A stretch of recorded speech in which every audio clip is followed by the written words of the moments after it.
lights flashed across the Detroit hotel parking lot as Jasmine Pineda stood in shock, her wrists cuffed, cameras rolling.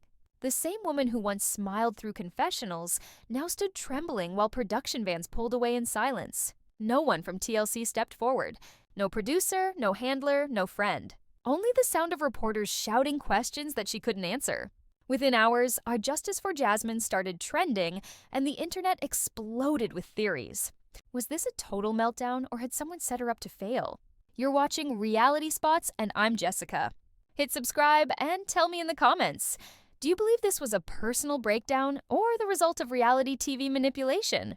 Because what you're about to hear will change the way you see this entire franchise. At first, no one understood why Jasmine was being detained. Fans assumed it was another dramatic stunt, maybe a PR move to promote a new spin-off, but this time it was real. Eyewitnesses saw TLC crew members quietly packing up their equipment before police arrived. That silence told a story louder than any statement. Within hours, Gino was spotted leaving through a side exit, escorted by a production assistant. He didn't look shocked. He looked ready. Behind that one viral arrest clip was a story months in the making. Producers had spent weeks warning Jasmine to keep it together, while simultaneously pushing her to confront Gino about money, infidelity, and her visa worries. All on camera. According to crew leaks, they were told to keep filming no matter what happens. So, when Jasmine finally broke down, it wasn't just emotion. It was exhaustion. But here's the twist that kept fans awake that night. Gino had already filed a secret $70,000 claim against her days earlier. Once that came out, everything shifted. Was the arrest connected to that lawsuit? Did TLC know it was coming and decide to let it play out for ratings? The network released a short statement about supporting cast mental health, but never mentioned Jasmine by name. That omission raised more questions than it answered. Every reality show sells a story of love and heartbreak, but behind those bright confessionals are contracts that silence truth. And Jasmine, for the first time, wasn't following the script. Before the flashing lights and handcuffs, Jasmine and Gino were TLC's perfect storm, the couple you couldn't look away from even when you wanted to. She was fiery, emotional, and unfiltered. He was awkward, cautious, and oddly secretive. Together, they created television gold. From their first season, viewers were hooked on their unpredictable chemistry. Every episode promised chaos, tears, or a jaw-dropping confession. TLC didn't need to script anything. All they had to do was keep the cameras rolling and wait for sparks to turn into fire. What fans didn't see was how much that fire was being fed. Crew members, off-record, later described how producers allegedly encouraged confrontation. If Gino seemed too calm, they'd nudge Jasmine before filming, reminding her about that hidden message he once sent to his ex. If Jasmine looked too happy, they'd drop hints about Gino's secret job status or old dating app screenshots. Conflict became the fuel that kept the show alive, and Jasmine, emotional, expressive, and eager to prove her love, gave them everything. Gino, on the other hand, learned to weaponize silence. He realized that the quieter he stayed, the more she'd explode, and the bigger the episode payoff became. Every argument felt like it had two audiences, one in front of the camera and one behind the editing screen. By the time the couple reunited for their next season, they weren't just living together, they were performing together. The difference was, Jasmine didn't know she was performing for a system that didn't care who got hurt, as long as people were watching, and that's where the trust cracked. When Jasmine found out about Gino's private lawsuit, a $70,000 defamation and damages claim he allegedly filed behind her. Back, she didn't believe it at first. Not until the paperwork surfaced online. The man she defended on camera had quietly accused her of destroying his reputation and personal property. It wasn't a storyline. It was real legal action. And instead of stepping in, TLC allegedly framed the chaos as relationship tension for the next filming block. Imagine the betrayal. Cameras capturing every tear, while lawyers prepared to use those same moments as evidence. Her heartbreak became an episode teaser. His silence became a press quote. What was supposed to be love turned into litigation? Fans started asking, was this relationship ever real? Or was it all a production experiment gone wrong? As the lawsuit details spread, Jasmine's social media posts shifted. Gone were the flirty captions and couple selfies. Instead, she posted cryptic lines about being used, about people who smile on set but stab off camera. Some fans dismissed it as attention-seeking. Others saw it as a warning. Behind the scenes, Jasmine allegedly begged TLC to pause filming, but the network pushed ahead. Every outburst became a storyline. Every breakdown became a thumbnail. The night everything collapsed started quietly, with Jasmine pacing a Detroit hotel hallway in slippers, trying to reach Gino's room. Crew members were nearby, half asleep in their vans after a long filming day. Security footage later showed her knocking once, twice, then harder, calling his name, crying, saying she needed to talk. Minutes later, the door opened. But not by Gino. It was a producer, holding his phone and whispering, "Let's give her space." Within 20 minutes, the entire situation spiraled out of control. Hotel guests began complaining about yelling, and security was called. But before anyone could de-escalate, the cameras were already rolling. Crew members later admitted they were told to keep recording no matter what. The footage that night captured Jasmine's complete breakdown. The sobbing, the shouting, the pleading. She wasn't violent. She was desperate. Police arrived soon after, responding to a disturbance report.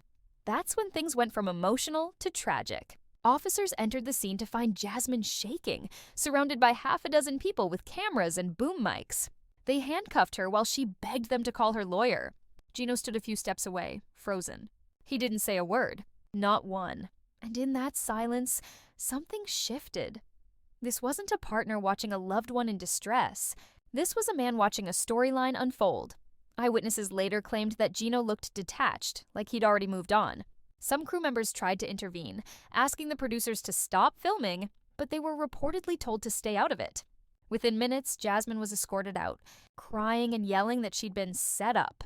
The footage didn't air, but it didn't disappear either. Inside TLC's headquarters, the reaction wasn't panic over Jasmine's well-being. It was strategy.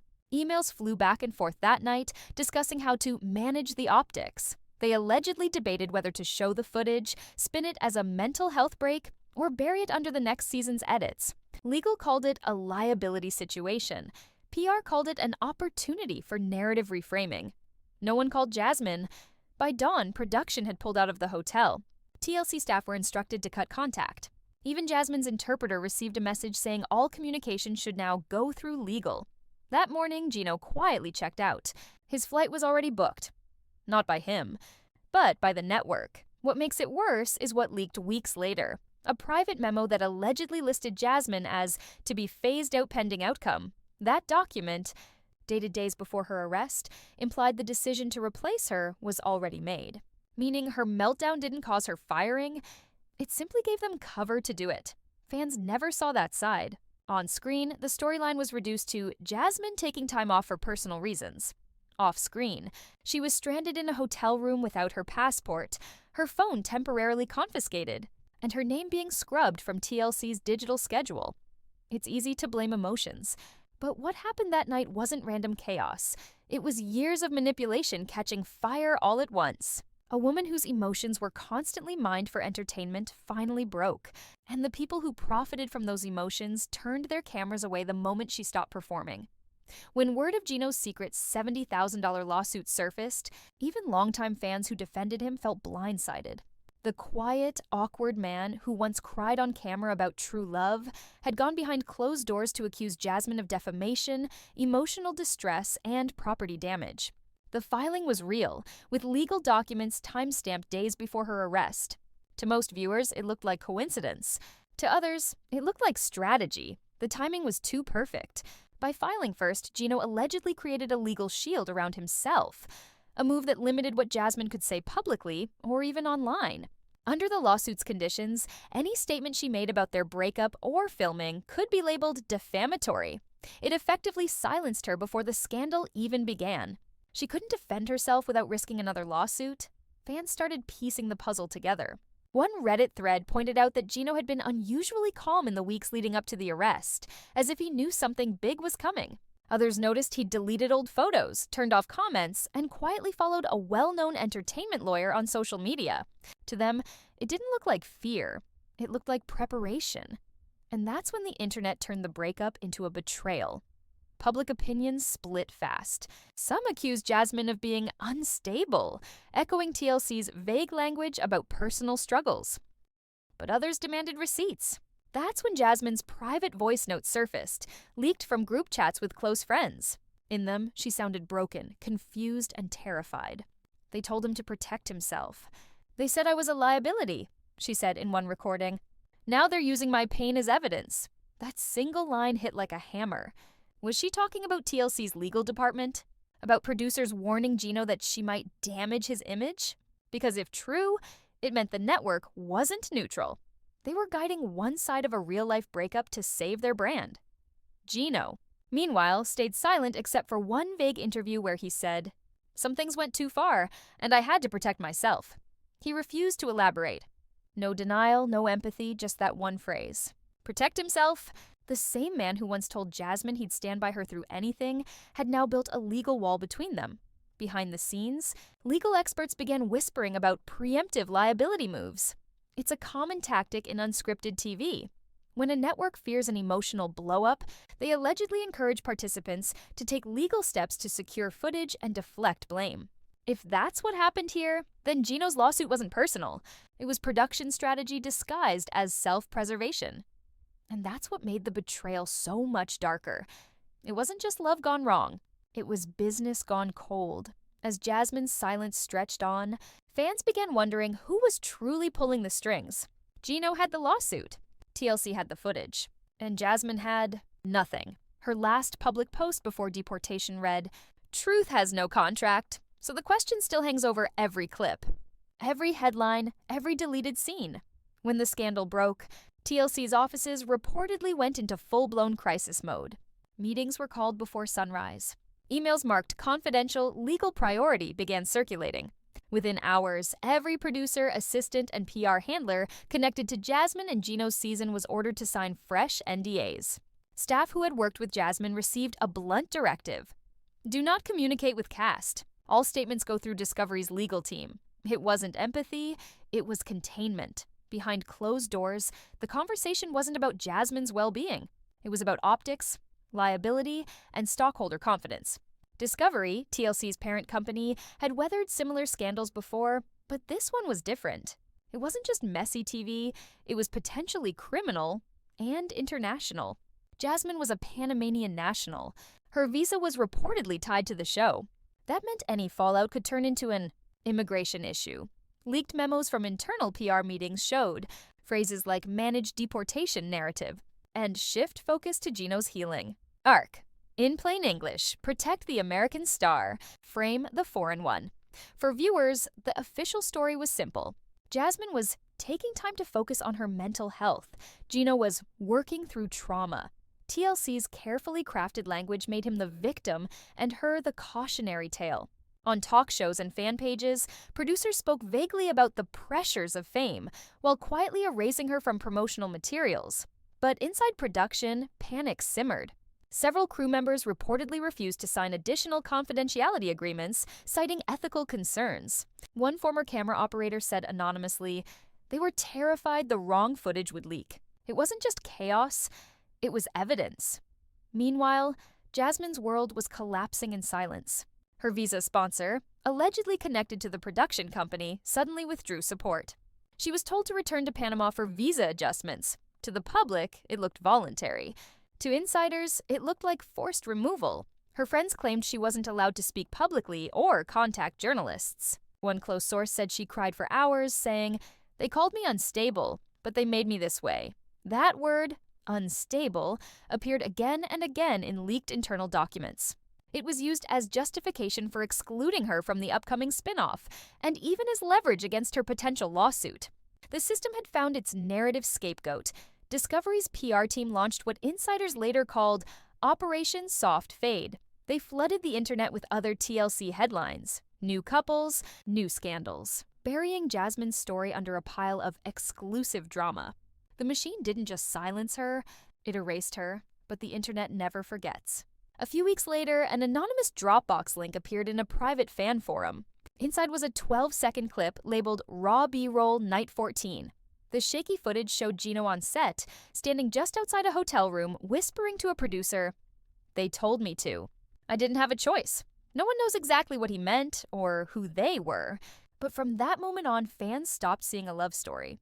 They started seeing a system, because in the world of reality TV, the real script isn't written on paper. It's written in silence, contracts, and control. And for Jasmine, silence wasn't a choice.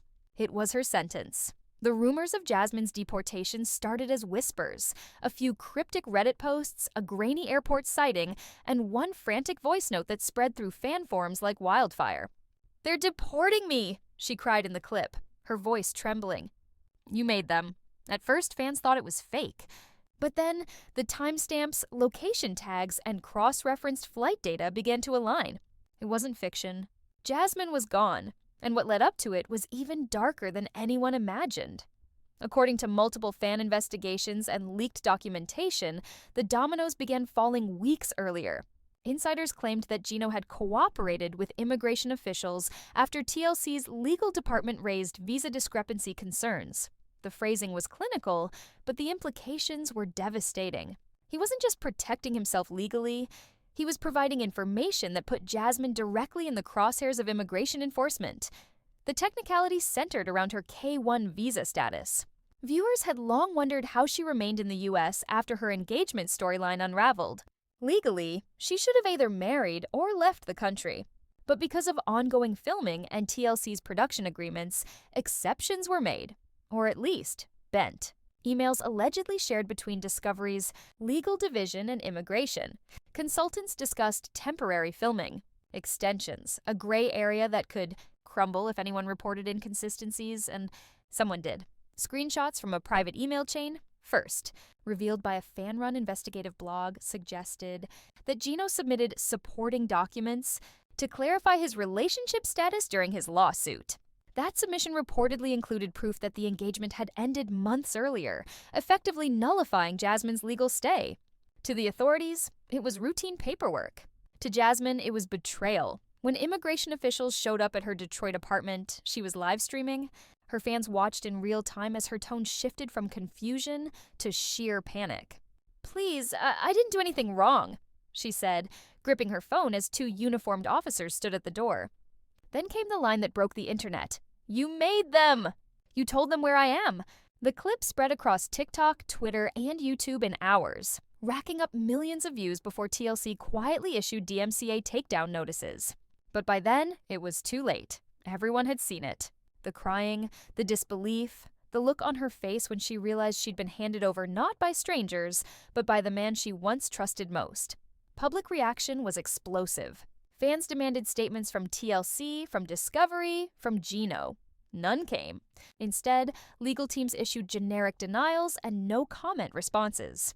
Yet one fact couldn't be denied. Jasmine's deportation occurred less than 48 hours after that livestream. The timeline made no sense for a spontaneous action. It was coordinated, fast-tracked, and approved, a process that usually takes weeks compressed into 2 days. Was it coincidence? Or cooperation?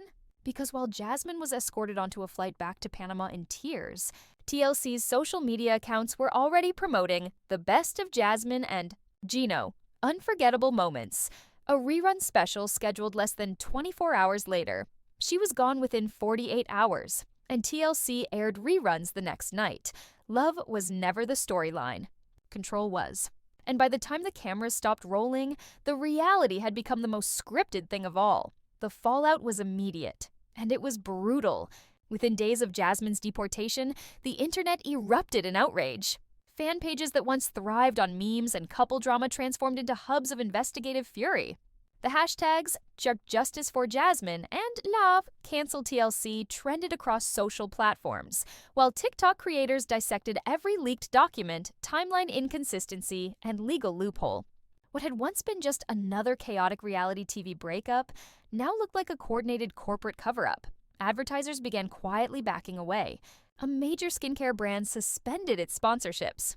Streaming partners temporarily pulled TLC's promos from their front pages. Even entertainment journalists, once friendly to the network, started using words like exploitation, human rights concerns, and corporate negligence. For a company built on real stories, Discovery suddenly found itself accused of manufacturing trauma for profit. Still, TLC refused to admit wrongdoing.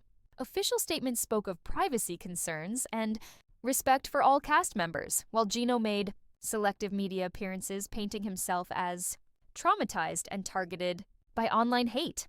The spin was smooth, corporate, and cold, but the audience wasn't buying it anymore. The illusion of reality had cracked open, and Jasmine's voice, even from thousands of miles away, began to rise through the noise. In Panama, she reappeared weeks later in a shaky Instagram live, sitting on a modest balcony, hair tied back, no makeup, voice trembling but steady. "They took everything," she said softly. "My money, my name, my truth. But they didn't take my voice." That live hit over 2 million views within hours. Fans flooded the comments with hearts and messages of solidarity. What had been her public humiliation was turning into her reclamation. Then came the real shock. The uncut confessional leak. Someone from inside production uploaded raw footage from one of Jasmine's never-aired interviews. In it, she broke down mid-scene, saying, "They told me to cry. They told me if I didn't, they'd cut my visa help." The camera kept rolling as she tried to wipe her tears and whisper, "This isn't me. This is what they want me to be." That clip detonated across the internet. Overnight, major media outlets, Variety, Rolling Stone, The Hollywood Reporter, picked up the story, framing it as part of a wider industry reckoning about the ethics of unscripted television. Former reality TV contestants from other shows began speaking out, confirming similar tactics, emotional coercion, withheld payments, and psychological manipulation framed as story development. Through it all, Jasmine stayed mostly quiet, posting only fragments of her healing process, videos of her visiting family, working out, painting. Her silence was no longer weakness, it was power. But then, just as the controversy started cooling, a new video surfaced. This one wasn't a leak, it came from Jasmine herself. Sitting in front of a plain white wall, she looked directly into the camera and said, "They thought I'd disappear, but I have proof.